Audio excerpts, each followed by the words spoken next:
Alright, so what if I told you that you can get a $600 smartphone for just $120 3 years after its launch with a gorgeous display, a tank-like design, snappy performance, that premium in-hand feel we all crave, a bigger battery, and software updates still running into next year. Sounds too good to be true, right? Well, surprise, meet the Google Pixel 6. Now, you might be wondering that Hamza, why on earth we are talking about this Google Pixel 6 in 2025? Fair question. Short answer is demand. I've seen so many people still buying this smartphone in 2025. And initially, I thought they're just throwing away that $120 like it's a TikTok ad budget. But after using it myself, I had to eat my words. This phone slaps, and honestly, for anyone with a budget of around $150, it could be a serious contender. So, if you got a little cash in your pocket and looking for a killer deal, well friends, stick around till the end of this review. And if you're new here, then smash that subscribe button and ring the bell icon. And let's dive deep into one of the most valuable smartphones that you can buy in 2025. Now first up, this design. And honestly, this was a bold move from Google.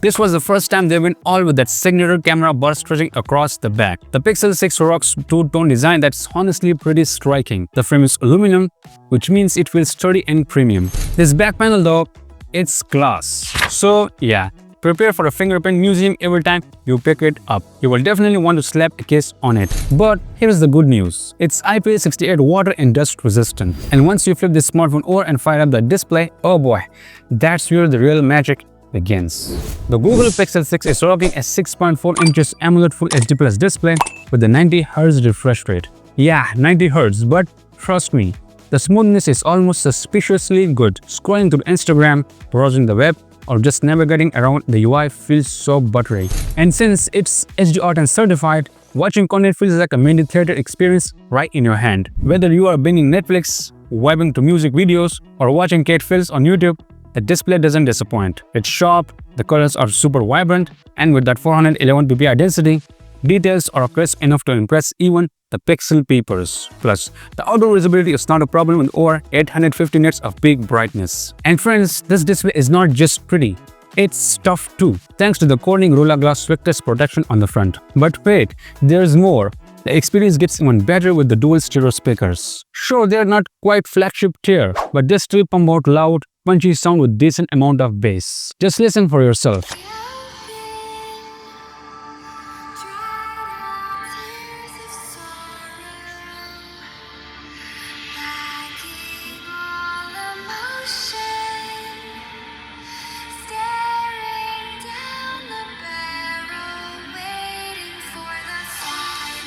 Amazing, right?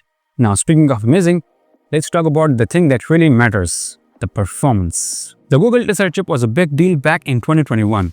And guess what? Even here in 2025, it still packs a serious punch. With 8GB of LPDDR5 RAM backing it up, apps launch quickly, animations glide like a figure skater, and overall experience just chef's kiss. We are talking about smooth, no-fuss experience that still holds its own. I opened every app that this smartphone have, like I was speed running multitasking, and the results, almost no lag. Seriously, throughout my entire testing, I didn't even notice any stutters, not even once. So it's fast, it's fluid, it's like this smartphone missed the memo that it's 3 years old. But here comes the big question you may ask, that Hamza, what about the gaming? This Pixel 6 isn't exactly a hardcore gaming beast, but it can game pretty well if you are in a colder environment, or if you're the proud owner of a smartphone cooler. I played PUBG Mobile at smooth with extreme settings, and initially it ran like a dream. Solid 57 to 60 FPS, buttery visuals, smooth aim, and the whole package. But after a few rounds, boom, thermal throttling kicks in. Which is totally expected though, considering it's currently 40 centigrades where I live. Now the S49, it runs like a dream too. The graphics are fire, and the frame rates hover between 44 and 55 FPS, which is honestly quite respectable for a phone this age. So yeah, if you live somewhere cold, the smartphone can actually deliver solid, reliable gaming performance. Now, speaking of solid and reliable, let's talk about the software. One of the Pixel series' biggest strengths has always been software, and the Pixel 6 delivers a clean, smooth Android experience.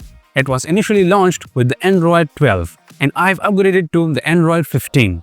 So the software experience is clean and streamlined as ever, with pure Android and no bloatware.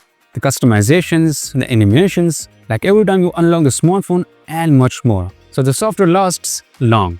Now, speaking of long lasting, let's talk about the battery. The 4614 mAh battery gives you through a day with light to moderate use. But if you game, use the camera a lot, or watch 4K songs and movies, you will be looking for the charger by late afternoon. Screen on time sits around 5 to 6 hours, which is pretty okay. Now for the charging, well, it supports 30-watt fast charging, but in reality, it takes about an hour and 20 minutes to go from 0 to full. And now let's talk about the main highlight of this smartphone, and the reason I opted for this one: the cameras. This Google Pixel 6 has a main camera sensor as the Google Pixel 6 Pro, 7 and the 7 Pro. Well, it's a 15 megapixel Samsung J1 camera sensor with a 25mm lens and an f1.9 aperture, and another 12 megapixel Sony IMX386 ultrawide sensor with a 17mm lens and f2.2 aperture. Now, there is no telephoto camera here, but you can take 2x shots, and man, the daylight shots are just insane for this price point. Images in daylight appear sharp, detailed, with wide dynamic range and top-notch image quality. As you can see, these images are not supposed to look this good. I mean, the images appear if they were taken on a more premium smartphone like the Google Pixel 8 Pro or the Samsung Galaxy S24 Ultra. But no, they were captured using the Google Pixel 6. And if you look closely, then you will love this beautiful background blur.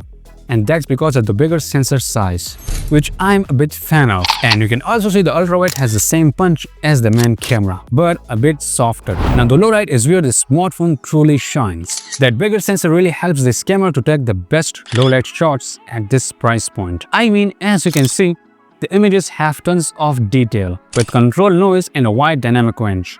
And I've tested it in different lighting conditions, and the experience is the same. But the ultrawide camera struggles here to keep the noise controlled, so it's losing quality. And the 2x is just the main camera zoomed in, so it's a bit soft too.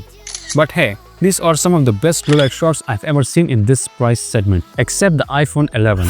Now you can take awesome portraits too, and with the main sensor bigger size, you can take 2x portraits as well.